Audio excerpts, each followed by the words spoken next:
ಈ ಸೀಸನ್ನಲ್ಲಿ ನಿಮಗೆ ಸೀಬೆ ಹಣ್ಣು ತುಂಬಾ ಸಿಗ್ತಾ ಇದೆ. ಅತ್ಯಂತ ಆರೋಗ್ಯಕರವಾದ ಹಣ್ಣುಗಳಲ್ಲಿ ಇದು ಕೂಡ ಒಂದು. ಇದನ್ನು ಪೇರಳೆ ಹಣ್ಣು, ಚೇಪೆ ಹಣ್ಣು ಇತ್ಯಾದಿ ಹೆಸರುಗಳಿಂದ ಕರೀತಾರೆ. ಈ ಹಣ್ಣನ್ನು ಉಪಯೋಗಿಸ್ಕೊಂಡು ಒಂದು ಸ್ನ್ಯಾಕ್ಸ್ ಅಥವಾ ಚಾಟ್ಸನ್ನು ಮಾಡೋದು ನೋಡೋಣ. ಹಾಯ್ ಆಲ್, ನಮಸ್ತೆ ಎಲ್ರಿಗೂ, ವೆಲ್ಕಮ್ ಟು ಮೈ ಚಾನೆಲ್. ಇಲ್ಲಿ ನಾನು 3 ಸೀಬೆ ಹಣ್ಣನ್ನು ತೊಗೊಂಡಿದ್ದೀನಿ. ಇದರಲ್ಲಿ ಒಂದು ಚೆನ್ನಾಗಿ ಹಣ್ಣಾಗಿದೆ, ಇನ್ನೆರಡು ಮೀಡಿಯಮ್ ಆಗಿ ಹಣ್ಣಾಗಿದೆ. ಹಣ್ಣು ಸ್ವಲ್ಪ ಮೆತ್ತಗಿರೋದನ್ನು ನೋಡ್ಕೊಂಡು ತೊಗೊಳ್ಳಿ, ಈ ಚಾಟ್ಗೆ ಚೆನ್ನಾಗಿರುತ್ತೆ. ಇದನ್ನ ವಾಶ್ ಮಾಡಿಬಿಟ್ಟು ಮೀಡಿಯಮ್ ಸೈಜ್ ಈ ಥರ ಹೋಳುಗಳನ್ನಾಗಿ ಕಟ್ ಮಾಡ್ಕೊಳ್ಳಿ.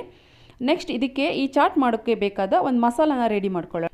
ಖಾರಕ್ಕೆ 4 ಹಸಿಮೆಣಸು ತೊಗೊಂಡಿದ್ದೀನಿ, 1-2 3 ಟೇಬಲ್ ಸ್ಪೂನಷ್ಟು ಪುದೀನ, ಅದಕ್ಕಿಂತ ಸ್ವಲ್ಪ ಜಾಸ್ತಿ ಕೊತ್ತಂಬರಿ ಸೊಪ್ಪು, ಒಂದು ಅರ್ಧ ಲಿಂಬೆಹಣ್ಣಿನ ಹೋಳು, ಒಂದು ಅರ್ಧ ಇಂಚಷ್ಟು ಶುಂಠಿ, ಸಣ್ಣ ತುಂಡು ಬೆಲ್ಲ, 2 ಬೆಳ್ಳುಳ್ಳಿ ಹೆಸಲನ್ನ ತೊಗೊಂಡಿದ್ದೀನಿ.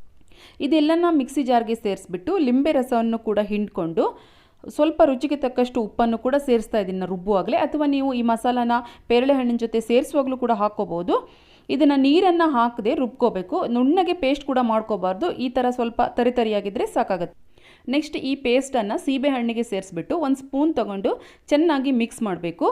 ನಿಮಗೆ ಇವಾಗ ಟೇಸ್ಟ್ ಮಾಡಿಬಿಟ್ಟು ನೋಡಿ, ಉಪ್ಪು ಮತ್ತು ಖಾರ ಏನಾದರೂ ಬೇಕಾದರೆ ಉಪ್ಪನ್ನು ಸೇರಿಸ್ಕೊಳ್ಳಿ.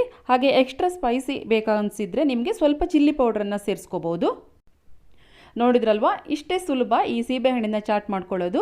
ನಿಮ್ಗೆ ಈವ್ನಿಂಗ್ ಏನಾದರೂ ತಿನ್ನಬೇಕು ಅನಿಸಿದರೆ, ಚಾಟ್ಸ್ ತಿನ್ನಬೇಕು ಅನಿಸಿದರೆ ಹೆಲ್ದಿಯಾಗಿ ಮನೆಯಲ್ಲೇ ಇದನ್ನ ಮಾಡ್ಕೋಬೋದು. ಹಾಗೆ ನಾನಿವತ್ತೆಲ್ಲ ಮನೆಯಲ್ಲಿರುವ ಸಾಮಗ್ರಿಗಳನ್ನೇ ಉಪಯೋಗಿಸ್ಕೊಂಡು ಮಾಡಿದ್ದೀನಿ. ಇದು ನೀವು ಎಕ್ಸ್ಟ್ರಾ ಟೇಸ್ಟ್ ಬೇಕು ಅನಿಸಿದರೆ ಚಾಟ್ ಮಸಾಲನ್ನು ಕೂಡ ಹಾಕ್ಕೊಂಡು ತಿನ್ಬೋದು. ಈ ಹೆಲ್ದಿ ಚಾಟ್ ರೆಸಿಪಿ ನಿಮಗೇನಾದರೂ ಇಷ್ಟ ಆಗಿದ್ದಲ್ಲಿ ವಿಡಿಯೋನ ಲೈಕ್ ಮಾಡೋದನ್ನು ಮರಿಬೇಡಿ. ಹಾಗೆ ಯಾರಾದರೂ ಹೊಸಬ್ರು ಚಾನೆಲ್ಗೆ ನೋಡ್ತಾ ಇದ್ದರೆ ಚಾನೆಲ್ ಕೆಳಗಡೆ ಒಂದು ಸಬ್ಸ್ಕ್ರೈಬ್ ಬಟನ್ ಇರುತ್ತೆ, ಅದನ್ನ ಒತ್ತಿ ಸಬ್ಸ್ಕ್ರೈಬ್ ಆಗಿ. ಹಾಗೆ ಅದರ ಪಕ್ಕದಲ್ಲಿರುವ ಬೆಲ್ ಐಕಾನ್ಗೂ ಕೂಡ ಓಕೆ ಮಾಡಿ, ಆಲ್ ಆಪ್ಷನ್ಗೆ ಕ್ಲಿಕ್ ಮಾಡಿ. ಇದರಿಂದ ನಾನು ಯಾವುದೇ ವಿಡಿಯೋ ಹಾಕಿದ್ರೂ ನಿಮಗೆ ನೋಟಿಫಿಕೇಶನ್ ಬರುತ್ತೆ.